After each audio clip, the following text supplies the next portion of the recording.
Hi, my name is Tanisha Garner, and I live in the Ironbound. Uh, uh, I guess it's a lot to say, especially when it comes to the environmental aspect of it. I'm kind of excited, but at the same time, I guess how we're going to move forward to make sure that we clean up, the industrial area and make sure we have, a safe environment for, the families, the seniors, especially the children. Great, thanks, Tanisha. Kim, whose kids are eating her dinner. Kim Gaddy, lifelong South Ward resident, so my community is on the other side of the port with the similar problems as the Ironbound. I am the Environmental Justice Organizer for Clean Water Action and Director of the South Ward Environmental Alliance. Great, thanks. Beth? Hey, good evening, everyone. I'm Beth Rooney. I'm the Deputy Director for the Port Department of the Port Authority of New York and New Jersey. We, we're very interested in the redevelopment of Doremus Avenue as something that both supports the port and does so in a resilient, sustainable manner, and cleaning up the corridor is just as important to the Port Authority as it is to the residents. So we're excited about this project, and we hope that this is the beginning of what will be, clean corridors moving forward into the future. Great. Anne? I'm always following Beth around. Hey, Ann. Well, we could do this alphabetically next time, Anne, and you can go first. My name is Ann Strauss-Weeder. I'm the Director of Freight Planning at the North Jersey Transportation Planning Authority. Our physical offices are actually at One Newark Center, right by this area. In addition to directing freight planning at the NJTPA, I'm also the person who does the port economic impact studies.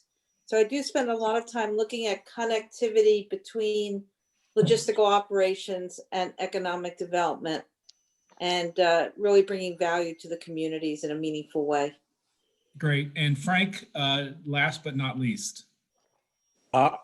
Frank Bariff. I'm here not to be visible because I'm really observing rather than participating. I handle communications for the city EHD, and I'm interested in making this process as productive as possible and making sure that a maximum number of people are able to have their voices heard as we go forward and plan this area. Great. Thanks, Frank. And Chris has joined us too. Hi, Chris. Hi, how are you guys doing? Good evening. I'm Chris Watson. I'm the city planner. And I'm actually in this chat room just to say thanks to all of you. I'm bouncing from room to room. Tonight is a big test for us, actually, as we live in this COVID world, and we want to be as robust as possible with our public participation. And whilst we're doing our redevelopment plan for Doremus, what is a bigger plan that is unfolding is the Newark Master Plan. So we're using this opportunity to, one, see how we can use technology to continue the type of robust public engagement that we would like to inform our master plan, and to set a new standard as to how, planning Newark should not come from a planning office. Planning Newark should actually come from the streets, and Newark streets with Newark residents participate in the plan. So I'm here to say two things. Thanks for tonight. And I think Chris just got jammed. Yeah. Thanks. Well, Chris is saying thank you, and he appreciates this. And if he thinks he's challenged, there's a 52-year-old man in a hotel room in Indiana trying to do the screen share and go through this exercise. So this will be interesting. Just for a quick introduction for myself, I'm Kevin Hively. I'm part of the project team. If you noticed the organizational chart at the very beginning, we're part of my firm is Integrate Partners. We are doing some of the economic work involved with this plan. So let me tell you what we're going to do, and I'm going to try to do this without screwing it up too bad. I'm supposed to share a screen with you. Please tell me if you can see the screen. Can you all see that? Yes. Yes. Yes. Okay, great. So what I'm going to do is turn off my camera to save bandwidth because I'm afraid this may not work very well. Here, let me see if I can do this. It's not going off. All right, it's not. I don't want to mess it up. So, all right, you can see this. So, what we're going to start with is places and areas that you like and are valuable. And what I'm going to do is to take this sticky note, and if you have, in very quick, in the interests of both time and brevity, since I've got to type these out, I'm going to basically take this over, move it, and then hopefully be able to edit this. Yeah. And then as you can see here, I'm going to type in some kind of keywords about what it is that you like about it or not like about it. So, and since you're always following, you get to go first. So let me look at it from an economic development standpoint. And I did Great. note in the chat box that right now, industrial real estate is extremely hot. It was hot before the pandemic. It's hotter coming out of it because of the shifting needs with e-commerce and food distribution and so forth. So the reason I mention that is because of this location, not only having a lot of logistical infrastructure, but the proximity to the huge consumer market. And because of the price points that the industrial is getting right now, that could address some of the concerns about the cost of mitigating or getting that property in shape for industrial, whether it's a brownfield or because it was wetlands. And I should also mention, most of the industrial property being developed right now is being done to LEED standards, because that is something that's very high on the priority list of logistical companies. Their customers and their motto is to be as carbon neutral as possible and really think about their carbon footprint. So this is a great opportunity for the city to be very forward thinking in that regard. But I will note one issue, and that is all these businesses need workers. Now that's a glass half full situation for Newark because you've got a great workforce, and Beth can certainly talk about the workforce efforts that the city of Newark's been very involved in with the port. But the workers need to be able to get to these sites. So I really urge you, as you're looking at this, to look at the connectivity and offering options for workers to get to these locations, so they can take advantage of the opportunities that could be made available to them. That includes Ironbound to this area and the rest of the city to this area. And I am being quiet right now. So be able to get workers. You really have to think about that connective tissue. It's not just marketing the area. It's the top 3 criteria in industrial location now is labor. That's it. Yep. And Newark is really positioned in many ways to provide that layer. And so it's a win-win, but they have to be able to get from where they work, where they live, to where they work in a meaningful, cost-effective manner for everyone. So it really does require a lot of thought, but I think a tremendous time of opportunity to do it right, especially with the real care being given to LEED certification of buildings and even to a platinum level. So it's pretty remarkable what's been going on industrial in that regard. Great. Thanks very much. And by the way, Anne, is that Devil's Tower behind you? Excuse me? Is it Devil's Tower in your screen? Yes. I just was wondering, did you see any UFOs? For those of you who are too young, it's Close Encounters of the Third Kind. It was filmed there. It was very cool. Anyway, you got to break this up a little bit, otherwise it gets too intense. I was hiking with my sister and brother-in-law in the Badlands and told them we had to go there. It's not because I saw it in mashed potatoes, but that we were oh, only really? 3 It hours wasn't the mashed away. potatoes? Yeah, so I said we had to go, and I will tell you, if anyone has seen this in Close Encounters, it's more out of this world in person than it is in the movie. It is Great. Striking. So Tanisha, yes. Thoughts? Places that you like, things that you think are valuable, and why?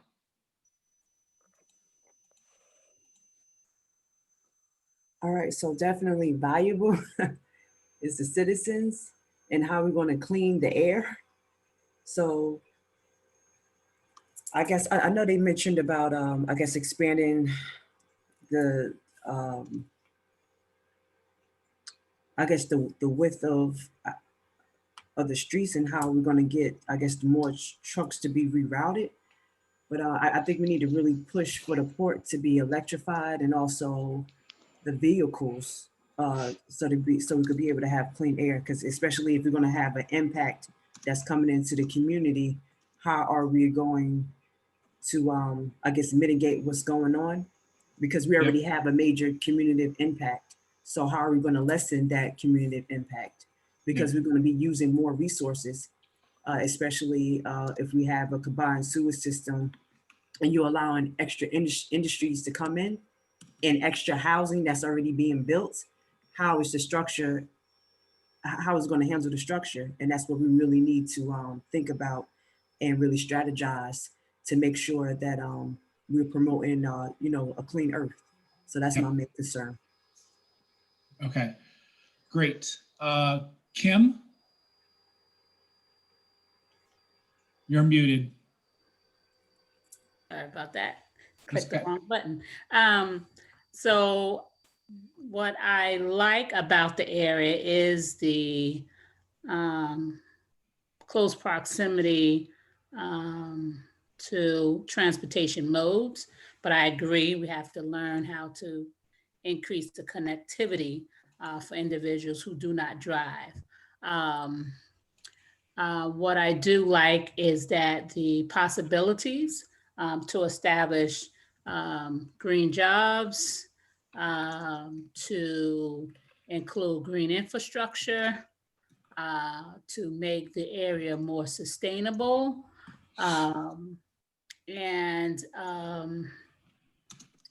I also like the fact that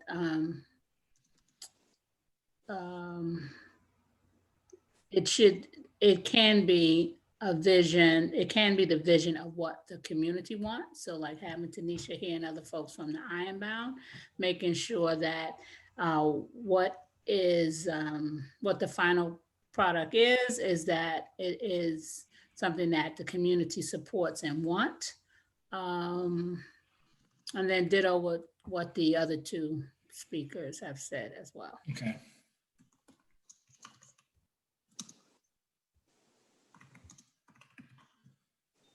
Beth. So again, I echo, what everyone has said. When I think about the proximity to the port complex, the introductory comments talked about, the Bayonne Bridge and the larger ships and the more cargo, and that's not going away. The numbers of people and residents that are served by the port is going to continue to grow. So the question is, how do we handle that cargo in a sustainable and efficient way? And how does the corridor help support that? I do think as we look to synthesize what happens along that Doremus corridor, it can be built in a green and sustainable and resilient way that provides jobs, so long as we have that connectivity to the community, and provides for functionality, logistics functionality that doesn't have to be adjacent to the water in Port Newark, but does need to be nearby. So the port, generates, Ann's economic impact study, over 600,000 jobs. The more opportunities that we can provide for local residents, and we're doing that more and more now, the better the port is, the better neighbor the port is, to our host communities. Great. Okay, I think that's everybody. Frank, you're not commenting, correct?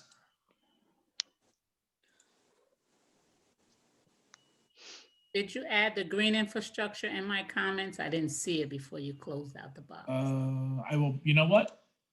I will is put key. that in. Yes. And in addition to the green infrastructure, you know, there was comment made about the New Jersey Pact proposals that are out now. There is Can you no explain doubt. that? So the New Jersey Governor Murphy and the New Jersey Department of Environmental Protection, the Protecting Against Climate Threats Pact. There are a series of proposals on how the transportation system in the state could become more sustainable, and in relatively short order, with electrification of trucks and cargo handling equipment and airport ground support equipment. But when you think about the trucking community, there's going to need to be places in which these electric trucks are able to charge. There is not property, there is no space available within the port in order to do that. So just as the Port Authority, 10, 15 years ago, started to move activities that don't need to be on the water, off of the water, we do need to have nearby support services that would support the electrification of the port. Yep, got it. And there are all sorts of grant opportunities to consider. From the New Jersey Department of Transportation, there are local freight impact grants. Please take a look at the information needed, because that can help on doing some of the road work they're talking about. We have CMAQ funds that have been used for equipment electrification, other items. So, and there are all sorts of grant opportunities. So it's not just thinking through what we want, but how do we get to do it? And there are funds available. They're competitive grants, but certainly the importance of this area is well known. Yeah, I have a separate note for that off the board, and it's being recorded, so that'll make sure that'll be picked up. So the next thing, which is what do we not like, which to some degree I think was reflected in a bunch of the conversations, but I'm going to start with Tanisha. You're muted. We don't like it muted. Thank you get to you. say it twice now. How exciting. Yes, I don't like any of it. Why does it have to be in our communities? Why can't it be somewhere else? That's the major impact. It's like we're already overcrowded. Realistically, I understand. Yes, the port is very important. Right. And it connects us to the world. So if it's connected us to the world, why are we suffering?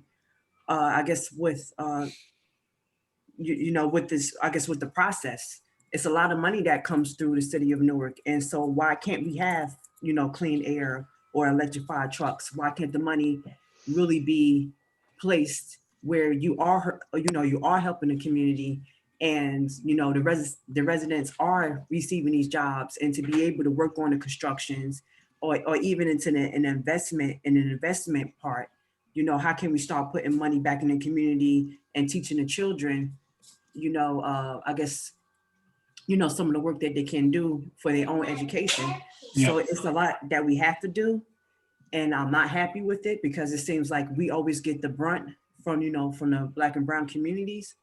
And especially, why can't it be somewhere in a rural area where it's not impacting anyone? But I guess that the way it's already built is kind of hard. So how do we move forward? But that's how I feel. Okay, great. Kim? Yes, what I don't like is the disinvestment of the area, the contamination. So disinvestment, the contamination, the quality of life issues that stem from having such a to having such just, I guess, that lack of development in the community, the lack of jobs currently, and disinvestment. I'll stop there as we're almost running out of time. Yeah, I want to be respectful because I don't want your kids to really have eaten all your food. So that would be really bad. Beth? I mean, again, the what's not, what we don't like right now, is the, old leftover, industrial activity that hasn't, been cleaned up in years, and that is going to certainly have a time wise and cost wise impact on doing anything to create clean and green and opportunities and well-paying jobs with however that is rebuilt and redeveloped. Certainly the floodplains that are in those areas and the lack of protection from the industrial community and flooding that would occur in the industrial area, and carry over into the residential community is certainly not a tenable situation.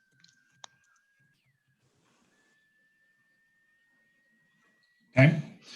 And sorry, you're following again, we're going to alternate. We're all thinking along the same lines. It's really the legacy infrastructure and industrial uses of the area. It's throughout Newark. It's throughout a lot of the older areas, Perth Amboy, Linden. There are lots of areas that because we've always been a center of production and distribution, but it has left that legacy. Yeah. But maybe because of the hour, I'll be kind of an optimistic economist type and say that looking at Perth Amboy and looking at Linden and looking at Newark and the Renaissance going on, I think there's a really good opportunity to take that legacy and make it something that's really viable now and into the future. And that is going to require a lot of thought, but it's that legacy. And Beth also touched on it too. We have to look at climate change and really trying to figure out how to take that into account, and whatever is built or redeveloped considers that floodplain that you noted up front. Yeah. Okay, great. Next board. What, a lot of this there's some redundancy here. And so help us identify places, areas that need improvement. Are there, and I'm gonna ask Tanisha and Kim to really think about this. Are there specific streets, specific locations that from a plan, because as was pointed out, the plan, because of the legacy industries that are still there, because of some of the contamination that is still there, it's going to take some time to do this. Are there some areas that you think are specific areas that you would like to see some immediate action taken? If it's terms of places where there's trucks that are idling, or particularly dangerous intersections or anything like that you can kind of really pinpoint. And if you would like, because it's hard to read this map, you could go to the online piece, which I'll make sure that they talk about at the end, and be very specific about it there, because that might be a lot easier than doing it here on this map that we're all probably going to struggle to see very well. So do you have any kind of quick thoughts where I can just jot down a couple of quick notes? Tanisha or Kim? So I guess the main thing is the traffic, because we have a major gridlock on traffic. That's one. Definitely, like you said, the flooding zones within the ironbound. That's definitely a concern. And also, I know the main routes going to Jersey City, because I know Hawkins Street School is there. And that definitely impacts the learning for the children. So that's definitely 3 major concerns. Okay, and you said Jersey City, right? Going into Jersey City, yes. Yeah, okay. So I would Kim? say Doremus Avenue, Hawkins Street. You said streets, right? I was fixing my son plate, but I just want to be clear. We're naming Okay. streets that need improvement, right? It could be anything that's specific. It could be streets. It could be very specific environmental conditions. It could be a specific property area, like something that you can really kind of focus in on kind of quickly and hopefully solve, because some of this other stuff is going to take some time. So the Newark Housing Authority, Terrell Homes is right close by, in close proximity to Doremus Avenue. So low income. Is it Terrell Homes? Yeah. That's Terrell, right, Tanisha? Yeah. Terrell. Did I spell that? Is that right? Terrell? Yeah, and also Hyatt, because Hyatt is by Roanoke and it always floods down there. Yeah, Hyatt Court. That's another bad area. Hyatt Court? Flooding, yes. Okay. Hawkins Street. We need to make sure the air is clean around our schools. The old movie theater, the drive-in theater, movie theater now is like just, I don't know, it's just housing trucks now. That is a waste of space. We need, that could be something else. Yeah, we wish it was it was housing trucks, Kim. It's just overgrown. Well, now it's cars, and you haven't been down there, Beth? Well, I haven't been down there in the last 6 months. I'm going tomorrow. I'm gonna have to keep an eyeball on it, but there are nothing but cars and trucks are parked there. It's like, I don't know. They're not mine. Ann and Beth, any thoughts? Since we have very little time left. Kind of high priority initial. Yeah, I mean, I can't tell actions. you that I know enough, you know, as Kim and Tanisha do to comment on this particular one. Okay. Ann? Yeah, I can just mention Doremus Avenue. That's your major truck spine. You know, and if you're talking about, you know, trying to focus the trucks in one area, it's there. I mean, not just in terms of the turns in and out of the port, but Firmenich is right there. Now, Firmenich is an amazing operation and an exporter, this huge business that it's right there in Newark. But unless you know really how to get there, it can be hard. So it's really, again, that access. And if you want to keep the trucks in one area, you're going to have to make it clear and include signage. Let the drivers know where they should be and where they shouldn't be. Okay. We have 40 seconds. The other thing was, what were all the things that you would love to see? I have a good idea based upon our conversation. But again, feel free to go back in and do it online. It's going to be on the website, and I'm sure they'll repeat what that is. And because we have 24 seconds. So Kim, go get some food because we're going to be done. And thanks for participating, and feel free to reach out to me with your guys' thoughts and other things as this project goes forward. It was great having you on, and thanks so much. Thank you. Kim, hey, before if we don't get hung up, Kim? 2 seconds. We're What do you mean for that? Well, for multiple things, I guess. We're all back now. I would imagine this project is somehow linked to the Port Authority's 2050 project. I see. Yeah. Because it looks like they're heading into the Newark direction. Right. Okay. That would make And sense. there is a presentation tomorrow by the Port Authority at 10 a.m. Can someone put that in the chat? Or Let me see if I can find the link they sent me. yeah, that'll be great. Appreciate that. I do want to mention that in this group, we do have Kristen Figaro, who is a representative from the Port Authority. Oh, we do have now everyone back in here in the main room, so welcome back. I want to make sure right now, does everyone can see my screen, which is with the board? Zoe, Yes. I'm going to ask you to reply or say yes or no. Yes, I can see Yes. your screen. Okay. So since we, Amy, how many groups do we have? We had 7 groups. 7 groups. So I'm not going to go over the one that we have in here because if people were watching at home, they could see our conversation. But then we actually use only one map.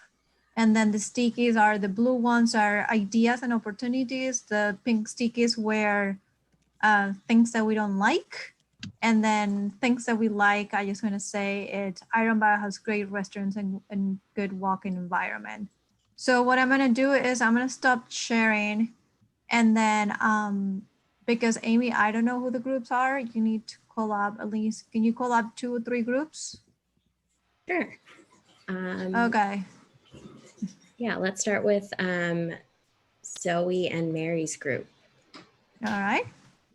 One of you can share your screen.